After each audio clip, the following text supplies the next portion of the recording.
Hello, everyone. Welcome to the special Vlogmas series of my Life Talk podcast, the Ivory Tower be Ivorying, the show that talks about the dark, unpolished side of higher education. I'm your host, Dr. V, a former college professor turned digital creator and entrepreneur. If you want the Cliff Notes version of how to make a transition in your life or how to reinvent yourself, check out my complimentary life class at drvernitaglenwhite.com/start-here, and that information will be down below. In today's episode, we will discuss the ins and outs of an article I read on Inside Higher Ed. Calls for removal of University of Arizona administrator grows. Oh my goodness, what did they do? Be sure to listen all the way through to the end. You will hear some great offers, and you will be supporting me by boosting the watch time. I would also appreciate your support by hitting those three buttons: the like, the subscribe, and the share button if something moves you to do so. And remember, it is free. Sometimes I do have guests on my Life Talk podcast, and you can watch them on my playlist, Women Who Vibe, or the playlist from Resume to Reinvention located on my channel. However, in this series, it will just be you and me for Vlogmas. The Ivory Tower be Ivorying is a special Vlogmas series brought to you by Boldness, which is my e-commerce company. And let's take a listen to a message from our sponsors. I got into the e-commerce wellness space when I was working as a college professor for several reasons. I wanted a high-quality way to take care of my body when I was traveling to different conferences, speaking, and doing consultant work. I wasn't always eating or sleeping well, and I knew I couldn't keep this up for long before doing some serious damage to my body. The second reason I got into e-commerce was to be able to share with others who trusted me and valued my opinion. I wanted my friends and family to be healthy and also support the environment with natural products. The final reason I got into social sharing and e-commerce was to earn additional income and to help others do the same. I figured since I bought similar products in the past, why not get paid for using them now? I also wanted to help others find a fun and exciting way to earn additional income by sharing products they were going to use anyway. Through Brilliant Wellness, we offer a variety of clean living wellness products such as liquid collagen, our infamous fat-burning pudding, smart coffee, and all things gut health. Also, a variety of household and self-care products. Many of our products are award-winning, high-quality, plant-based, plant-derived, or as clean as they can possibly be. First-time customers get $10 off their first purchase, and they can also get $10 in Live Clean credits to share the love with someone else. The best value is signing up for Smart Ship to save it up to an extra 15% every month. I love Smart Ship because unlike any other subscriptions, you get a chance to change your order every single month without being stuck with the same products. I can go on and on about these items, but check them out for yourself by visiting drvernitaglenwhite.com/wellness or click the description below and see the show notes for more information. All right, welcome back. So I may have to look at my notes a lot for this because I was in a rabbit hole. I went down looking for everything, and I was like, okay, you do not have this much time to talk about this. So what happened is something that happened on September 30th. A University of Arizona faculty member, I think she was the interim dean, people are asking for her to be removed because of an altercation she had with a black female disabled queer student. That was a lot. And at first I was like, now why do they gotta put all these descriptors in here? But it made sense the more I kept reading about it and researching. And so it really took place because there was a power struggle. Rule number one, don't get into a power struggle with students. Of course, it's easier said than done because I've been in power struggles and I was like, I'm going to win. The ego jumps in really quickly, right? But really, it was a power struggle. I don't want to get too far ahead of myself. So how did it start? So there was an incident with a student, Kai, or I think it's Kai Harriet. And this was the associate provost. Oh, excuse me, not the associate dean. That makes it a little worse. Associate provost, Dr. Maribel Alvarez.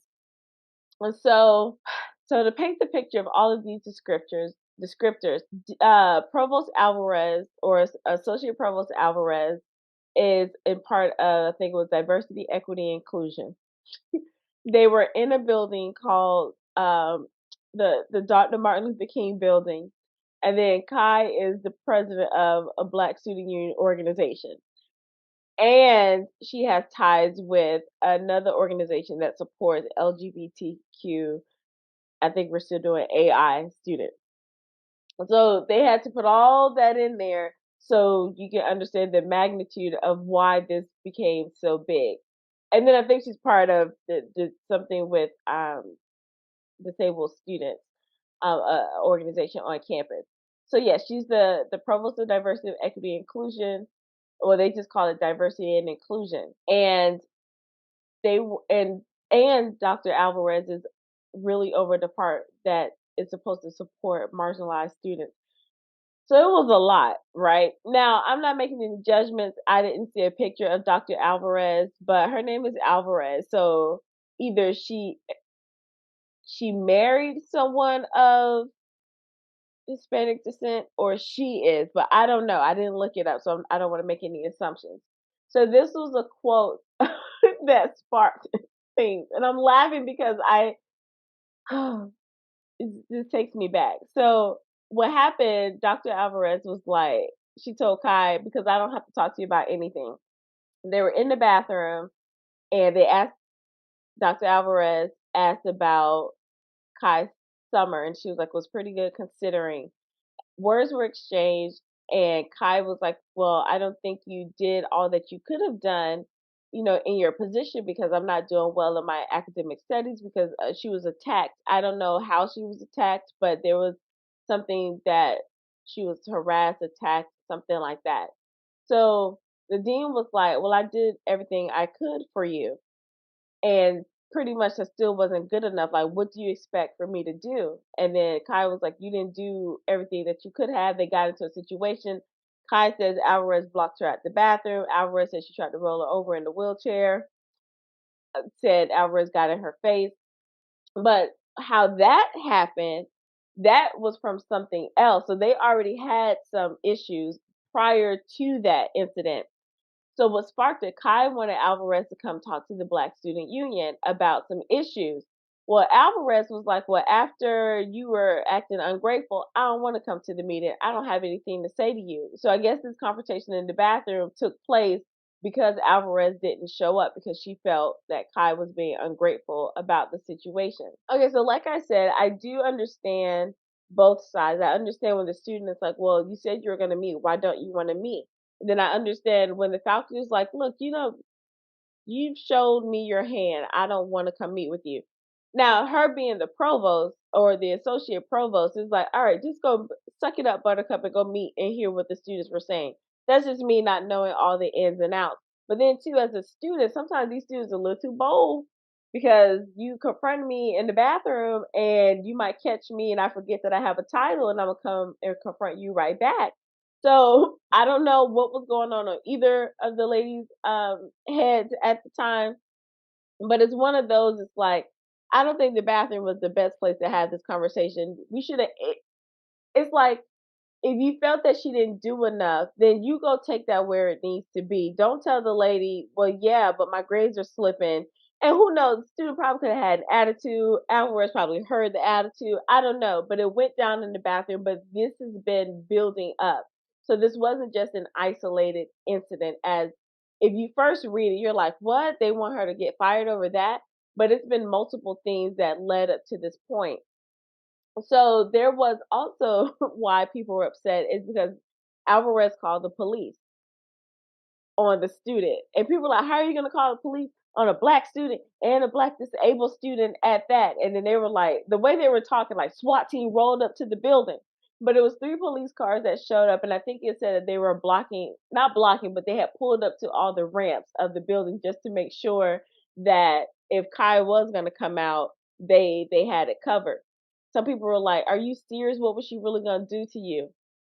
Look, well, before I say what I was about to say. So she called the cops, and people were like, well, why did you do that? Well, if she's feeling threatened in a way, they don't have a team that's called, like some universities have a de-escalation team. So they're not officers, but they come out like officers, and they are exactly what they sound like, to diffuse or to de-escalate the situation. And like it's like no criminal, no criminal background cases, no cops, things like that. But University of Arizona doesn't have that. So Alvarez, I can only maybe she thought Kai was gonna run her over in the wheelchair, and that's really why she was like, Susan's blocking me, getting aggressive and things like that. She called the cops.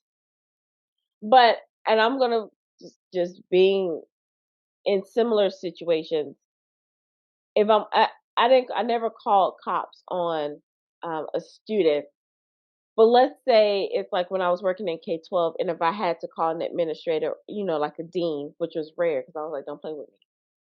It's not so much to get the student like arrested or in trouble, but it's like I need another person, an adult or someone that's a mutual party to come in here and remove the student or just come down here pretty much. So in my mind, that is what Alvarez was doing. Y'all just need to get here because this situation is ridiculous. Now, again, that caused an uproar because Kai is like, y'all know how it is with Black students. We've been treated unfairly, out here on this campus anyway. There was no need for you to call the police. And with everything going on, why would you do that? On the other hand, it's like, well, what was she supposed to do? If there's a heated discussion, who am I going to call? And at this point, I don't think it was a lot of people in the office. I think some other colleagues of Alvarez were coming to diffuse the situation, but it's like I'm not jumping in. I'm calling too. I'm calling too, right? So that was filed like on October 30th, and yeah, this is why I said she called the police because she felt that she was blocking her with Kai was blocking Alvarez with her wheelchair, and she charged her with her wheelchair. Now, some people may be upset when I say this, but just because you may be disabled doesn't give you a pass to do certain things. Like I remember growing up, there was a student, not a student, a person I knew, a girl I knew, and she was disabled, but she was bad. Like she did stuff, and then she would try to blame it on her disability. It's like, no, chick, you're just bad. You do stuff, and you think people are gonna feel sorry for you and let you get away with stuff. So I'm not saying Kai is bad, but just because someone is disabled, everything else works. Their mind works, in that particular situation. And then so Kai accused Alvarez of being an ableist. It was just a whole lot of stuff, right? So some people were upset that Alvarez did that and they call them Karen tears. Like, the thing that's going around, like a lot of the white women you see on TikTok or Instagram or the YouTube shorts, when something is happening, they immediately call the police. And if it feels like the police won't come, they turn on the waterworks and hype up the situation to make it more than what it is. Some people say that's what happened. I don't know. I wasn't there. All I know is that it had been some things leading up to this point that caused that, and both women were. So Kai was like, "Oh, you not gonna show up to our meeting?" And Alvarez was like, "Oh, so you don't appreciate what I did for you just because your grades are suffering?" I don't know what to tell you, but I will tell you after a message from our sponsor. Dear Game Changer, Life Changer, Mover and Shaker, you have the positions, titles, degrees, and status. You've done all the things and you've done pretty well for yourself. You're already good, you're already great. Now it's time to be phenomenal. Are you ready to design a bigger life than you can imagine? Are you ready to embrace a new, better side of yourself? Are you ready to expand what's impossible and live bolder? Well, it's time to activate your untapped superpowers. It's time to cultivate what's already inside of you, and it's time to elevate your potential and possibilities. Welcome to the School of Brilliance with Dr. V, a high-end advice company specializing in life transformation for the powerful professional, the elite entrepreneur, and the overall high achiever. We help you create dynamic and custom life plans, business curriculum, or a combination of both to help you expand and dominate every area of your life. Dr. V's mission is to help you embrace your brilliance and expand your life by operating in your true identity. Learn the best ways to work with Dr. V and her brilliant team by visiting drvernitaglenwhite.com/workwithme or check the description and show notes below. All right, welcome back. So another part of why Kai felt that the provost didn't do enough was because when she made the complaint about the attack or whatever happened to her, it went up to the chain of command, but she was like her name was misspelled. It didn't come from a university email address. It was very dismissive. People kept telling her to go talk to different people, and they were just sending her all over campus. Now, I do feel the student on that part. If I'm making a complaint about something that happened to me, don't dismiss it. Even if you don't find anything, go through the proper channels. Say my name in the email so that I know it's official. Use a university address so I know that's official. Somebody talk to me about what is going on. Even if you're like, well, there's nothing we can do, say that to me. So Kai already felt like the dean was, I mean, the provost, and if I said dean throughout, my apologies, the provost wasn't doing her job. On the other side of that, the provost really doesn't, I don't think students understand what the roles of administrators are, and universities need to do a better job at explaining exactly what certain members of the administrative team what they do. So although Alvarez is the provost over associate provost over diversity and inclusion, there are people under her that are doing the I don't want to say the mundane tasks, but taking the reports and things like that.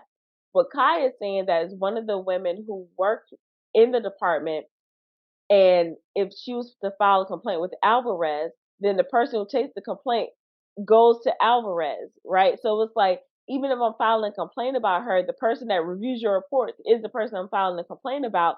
So y'all were in it together, and that's why I was getting this runaround. Well, they end up firing another person that was involved in the situation, but they said her position was temporary anyway. But it was like, I wasn't supposed to, I was gonna leave like next year. Y'all are firing me now. And I figured they had to fire somebody, right? Now, the people want the dean to be, I mean, dean, associate provost to be fired. I'm not all for people getting fired immediately like that. Like, students don't understand when they're like, fire this person. That's a whole livelihood that y'all are talking about, a reputation that y'all are tarnishing and things like that. I know people say, oh, but it's the students. And yeah, I do get that. You know, universities do side with the students a lot. But in some cases, it's like, I don't even know what the consequence should be, because she should not have gotten into an altercation with the student. And if they are dismissing her complaint and things like that, yes, action needs to be taken. A demotion, honestly, is more hurtful sometimes than being fired. I'm just saying, you know, I knew in K 12 when a lot of principals weren't doing their jobs, they got put back in the classroom as teachers. And that's that hurt. Because if I get fired as a principal, it's like, all right, I went out on top. But if you're like, you're taking me, you're not firing me, but you're putting me back in the classroom. So with Alvarez, it's like, oh, I'm an interim associate provost, meaning that it's temporary anyway, but she still has that role in that title. You put her back at dean, assistant dean, you know, things like that. That's that hurt. So I'm not all for people getting fired, but but then they were like, well, the president's out there lying too, because he said that she never called the police on the student when the police clearly said she did. So they were like, he's about to get it too, and the students were protesting, and it was a whole big deal. Now, the other part to this is, remember in some of the episodes I talked about the culture and community of a campus. It's a bigger issue. So it's like, what is really happening to support students in an environment where they may not feel welcome? And then, students, are you all really doing what you need to do to make sure that you are being safe and being included, and you're not just targeting and isolating people? Because students can be manipulative, or can manipulate situations. That's just the honest truth. Students can get together, have these organizations, and they can go out on witch hunts. I don't know if I can say that. Can I say that? They do. I've seen it done to where they can come together, and it's like, but y'all can't come together for these grades, though. One other part that some people may disagree with me about is, I get being involved. Students, absolutely be involved, go to the organizations, learn all you can, but you really did come there for classes. You came there to get your education and to learn something. So if something happened, you need to do what you can to get the support, get the counseling, get the therapy, whatever it needs to be for you to get your grades together. And I think that's what Alvarez was kind of saying. It's like, okay, I've supported you in a situation, but what are you going to do your grades? I can't, what do you want me to do? That's on you, right? And sometimes students forget that. They're like, well, I can't do this because I'm involved in this, I have that, and I do this. And it's like, but your number one priority was to come to school and get this education in these classes. And if that's not the case, you should have picked a fluff major, and that way you didn't have to work as hard, and you could be the superstar on campus, the social butterfly, right? So I do understand that, but I do think sometimes students forget why they went to college in the first place. So that's on that part. Now, the president said that she's not going to be fired, and I agree with the president. I do, but he did say they're going to be restructuring how things are, because he realized there were some runaround things happening that wasn't cool, and I think that's why one person was fired. They're going to restructure things, and they're going to make sure they allocate funding to this area to make sure students feel supported and figure out what they can do for that. So this issue was really to bring attention to a larger part of why students don't feel included in this particular at this particular university. And who knows, I don't know anything about the University of Arizona like that. I was going to apply um as a student, but that's because it was this guy, like, and he was he was already there, and I was like, "I'm gonna come too," but it didn't work out that way. I didn't go, but I didn't look around the area, so I don't know what the University of Arizona was like. But anyway, so the president did jump in. He said he's gonna do something. She's not gonna be in that position, and she's probably not gonna be going up to get that job of associate provost full time because of this incident. Sorry for her, but those are lessons learned. As much as we want our egos to take place, we just got to chill out. And then that's really what my closing. I'm gonna end it right here. That was really what my closing thought is that as the adults, the leaders on campus, and as hard as it is, and we know sometimes students bait us, not saying that this was this situation, we have to remember and keep cool heads, because they'll go on about their business. They'll graduate 2, 3, 4 years and be done, but you are still at your job unless you plan on leaving.